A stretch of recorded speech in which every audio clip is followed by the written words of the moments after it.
and we can talk a little. Hi, this is CaddyInfo.com. This is our Thursday night forum. I have with me Texas Jim's on. Oh, if I started too early, I apologize. This is CaddyInfo.com. This is our Thursday night chat. I have with me Texas Jim. Hey, good evening, everyone. We may find Cadillac Jim here directly. I saw he was rattling around. We may have our friend Tim Carroll join us in the broadcast. We know our friend from Cadillac Country Club's Vinny's not going to be able to join us. He did send a no to the invitation. So thanks, Vinny, for letting us know that you weren't going to be able to join us, and hopefully you'll be able to join us one evening. Now, I was listening to a fascinating discussion tonight on Porsche. Our friends at Porsche sell something like 75% to men, or 80% to men, and only 20% to women. So they are very biased toward it's a man's car. Now this surprised me because I have heard endless jokes about the little Porsche Boxster and how it is a secretary's car. So apparently it's only selling to male secretaries based on their credentials, based on their statistics. But Porsche has said their new Macan, and the Macan is, if you're following, the Cayenne was their SUV. So the Macan is a cute SUV, a small SUV, and its claim to fame is that it's going to have an egg carton front end, so that the front end lifts up instead of having a hood, no hood lines. And they're going to try and target that to women. But the part that was interesting to me in Cadillac's sense is during the commentary, the narrator claimed that the cute SUV, the small SUV segment, is the hottest growing segment in any kind of car and the hottest growing segment in luxury vehicles. Which brings me back to the aging SRX design and why we don't have a smaller version of the SRX in the Cadillac lineup. And is Cadillac making the big mistake here, or are they smart holding their money and spending their money on the big Cadillac and letting the SRX get as many sales as it can from people who might otherwise be buying a smaller SUV or a BMW or a Porsche or a smaller Lexus SUV? What do you think? Well, I had an SRX the other day for a loaner. When they were Yes. looking over my car, I took my car over to have it checked out after I bought it. And I like the XRX pretty well. I wasn't expecting to, but I really did after I drove it a little while. I liked it a lot better than I thought I would. Yes. And the only reason it wouldn't work for us is my wife would have a problem, getting in it. It's still too high. We're both little short people, and I can get in okay, but with her, after having the strokes and being mobility impaired, she would have a problem getting in and out of it. She could get out okay, but she'd have a problem getting in. But I did like it a lot better than I thought. Yes. Uh, it it might be a consideration if it was a little smaller, although I did like the size. I just didn't like how high it set. It sets up like a truck. Yes. And it won't kneel like some trucks will. Correct. And if it was a little bit lower, I don't think that would scare off tall people, but it might entice shorter people. And everybody's not 6'3". Yes. Some people are like me. I'm only 5'8" or 5'7", depending on who measures me and when. And my wife's 5 foot tall even. So, again, if she didn't have the health problems, it wouldn't be an issue. But you do see quite a few older people driving the SRXs too. Now I understand there's a lot of younger middle-aged people driving them, but there's also quite a few older people driving them. And if they set an inch or two lower, and there's no reason why they couldn't, because they're not an off-road vehicle by any stretch of the imagination.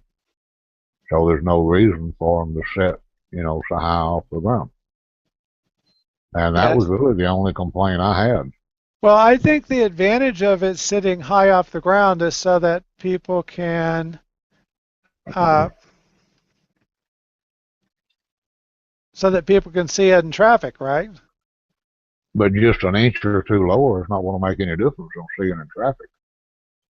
But it would make a great difference in being able to get in and out of it comfortably. Even I have to kind of stretch to get my bottom in the seat, without grabbing the handles and, pulling on the steering wheel and all that. Yes.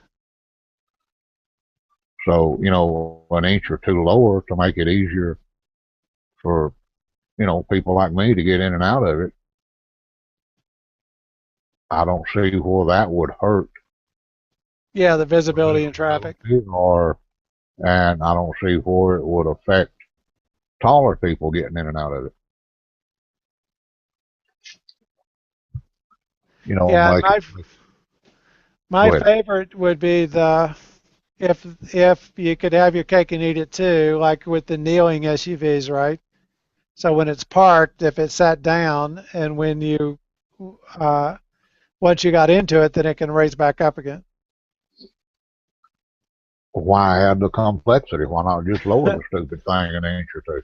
Well, and, Why and add? that would Why be the why add? advantage. Why add another $10,000 to the price to put that on it?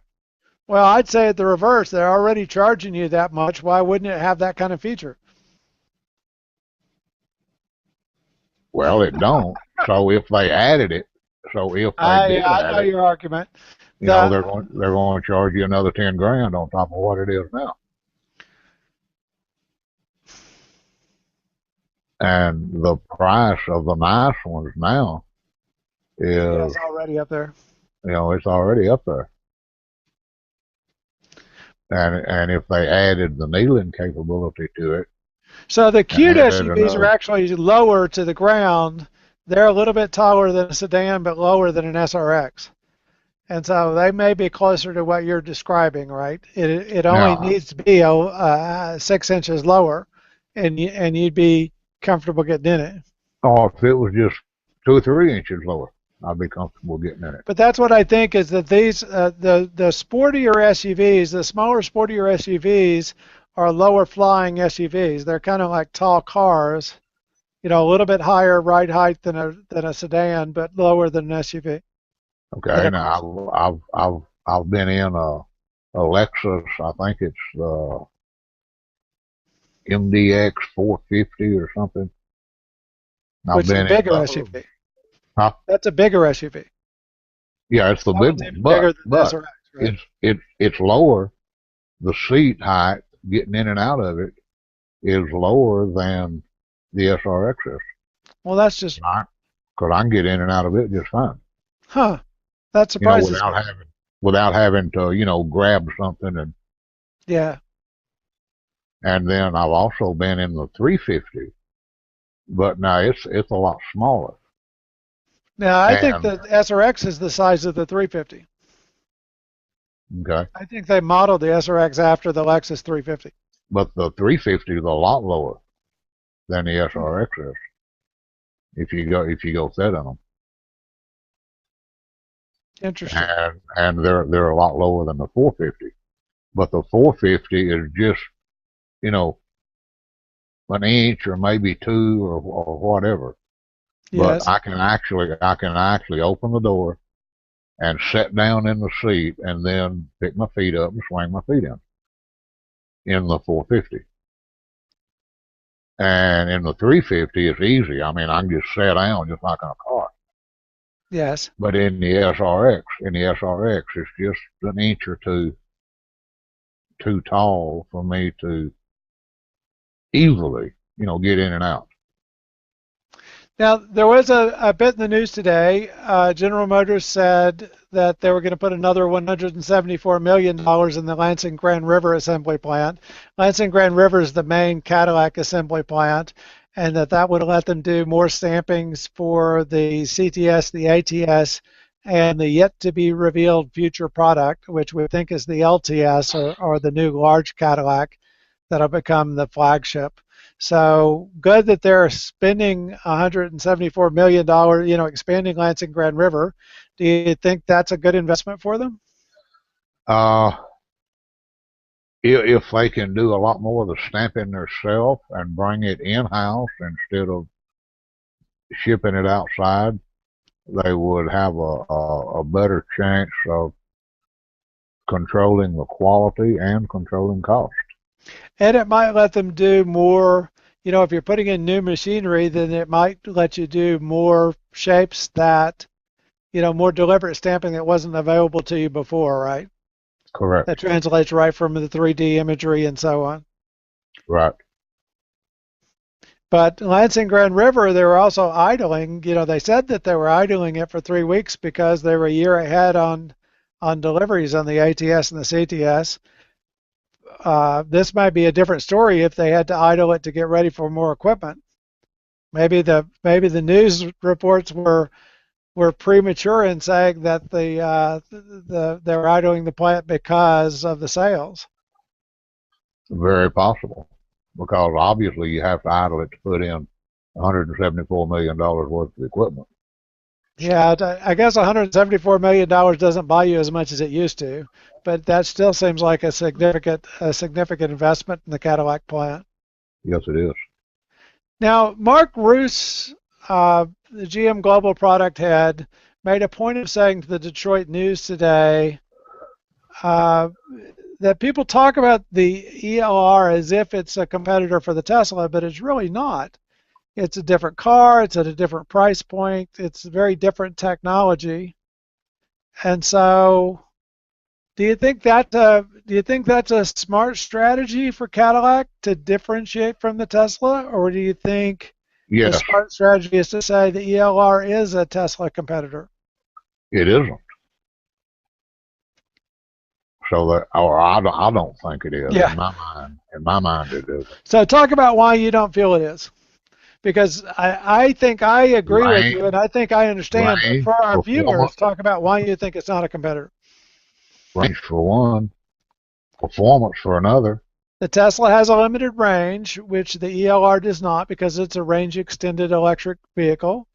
The performance, the Tesla is a higher performance than the ELR until it runs out of batteries, and then the ELR would probably be faster. But in most people's mind, they don't differentiate between them, Right. Which because so that the makes Volt, this a the Volt, I mean not the Volt, the ELR ELR. is advertised as an electric car, Right. or that's the way most people perceive it, as an electric car. They don't they don't think on through like you and I do that it has the little gasoline engine, so technically it could go from here to the East Coast, if you wanted to. Yes. But they look at it as it's an electric car, and it's got what, a 40-mile range, Yeah. 35. and the Tesla is an electric car, and it's With a got a 60 or 200-mile range. 80 or 60 or 80 mile range, depending on which battery you buy, The which Tesla, options you buy. the Tesla Yes. can go 200 miles. I thought it was 60 or 80. No, sir, Okay. I don't think Maybe so. the I, earlier Tesla was limited, and the new and the current one's not. but these newer ones, they're like 200, 225, depending on how you drive it. Yes. So most people look at that, not car people, but just the average consumer. Well, look, the Cadillac, it can only go 40 miles, and the Tesla can go 200. So therefore, you know, no, Advantage to the Tesla. there's no advantage to buying a Cadillac. You know, Yeah, and that's when but that's why I say that Cadillac needs to differentiate and point out, and hopefully they get a new ad guy, and point out that, hey, yeah, the Tesla can go 200 miles and then it's dead on the side of the road. Ours can go 40 miles on battery only. So if you just do local commuting, you never buy gas. We can go 40 miles on battery only, but if you decide you want to go from Dallas to LA, you can do it because it's Yes. also got the little gasoline engine that runs the generator that keeps the batteries charged. So technically, it has an unlimited range. So you And that, think Mark's taking the right approach to pointing out that they're very different cars, very different markets? yes, And yeah, he's still getting quoted with the Tesla, so he's getting the advantage of comparison with the Tesla without, while still not having to stack up against strength for strength, where the ELR might be at a disadvantage because it's not bringing out the advantages the ELR has, right? The advantages yeah, the ELR has are in how it's different from the Tesla. exactly, exactly. That's what if I was in the market for an electric or a hybrid, that's what would make me consider the ELR because I can drive from here to your house on a battery, but Yes, I can drive back from your house to my house, on the little gasoline engine. yes, And if I needed to run down to East Texas to see my mom, 250 miles, I could do that. And with the Tesla, I couldn't because it's yes. 250 miles, and the Without Tesla only has the 200-mile range. So 50 miles before I get there, I'm dead on the side of the road. You got to stop along the way and find a place to recharge. And there's also a problem with the Tesla that some people have reported. I don't know how true it is, but I've heard that if you run it completely out of electricity, if you completely kill the batteries, you brick it. Now, that's generally been true with some batteries as it is, right? I've had that experience with some gadgets where if you got the battery down to zero, no kidding, zero, then you needed a fresh battery. I don't mean just the battery pack. A bunch of the computers and stuff in the car has to be replaced. It's like, Okay, like $30,000 worth. here's a fresh rumor for you. Motor Trend says the next Corvette ZR1 will be mid-engine.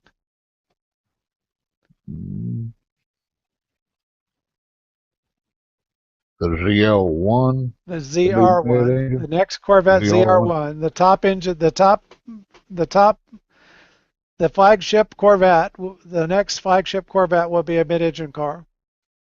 That's what Motor Trend's saying today.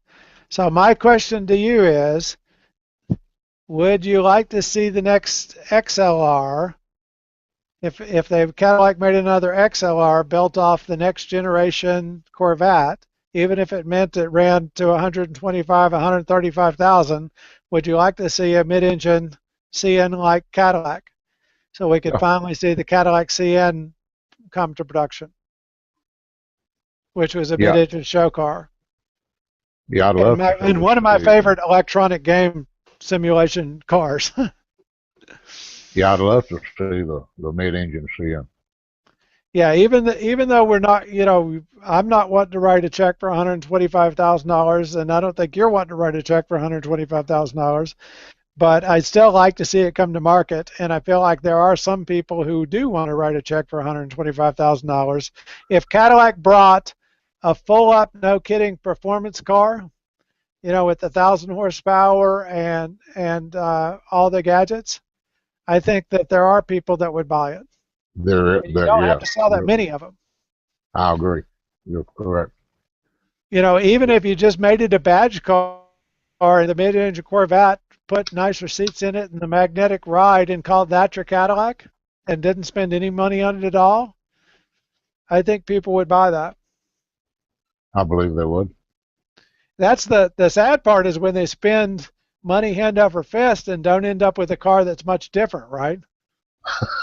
Yeah, That part drives me nuts when they'll come in and they'll say, we redesigned everything on this year's car, and there's only 20% of it that's the same. But then when you look at two cars side by side, you can't tell the difference. Uh-huh. And it's like, well, your $324 million just went down the drain, bud. Yep. Because this isn't a better car than I had last year. You should have just sold me a last year one and given everybody that owned it $10,000. But see, when they used to redesign cars, okay, look at the difference between a 57 and 58 Chevrolet. Because they were really two different cars, right? And then look at the 58 and 59. Now, Jim, this is before my time, so I'm not going to be a good reference for you on this. Okay, you know what the 57 Chevrolet looks like? Yeah. Okay, visualize in your head a 58 Impala. Good.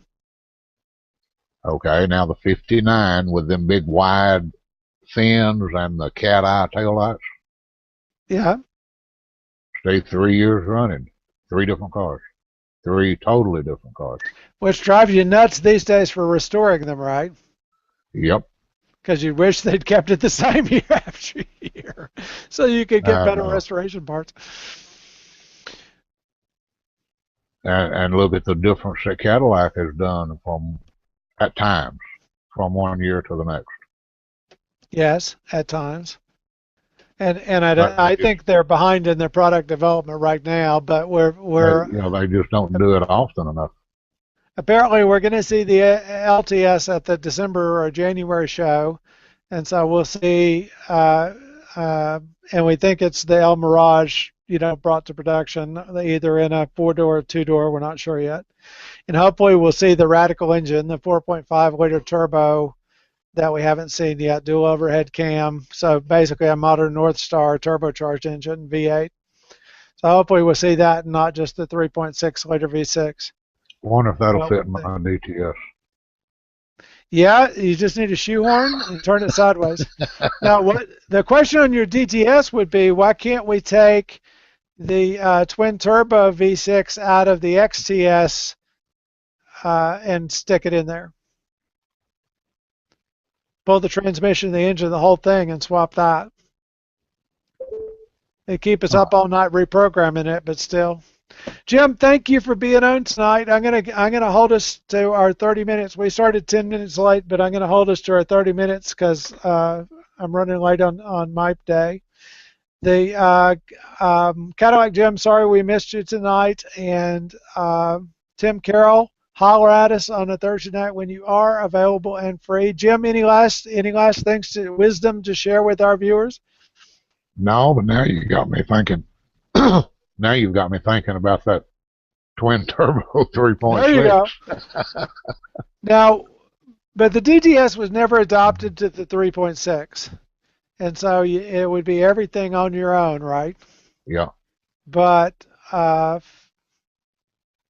you go. Now it's already a front drive engine and transmission, though. True fact.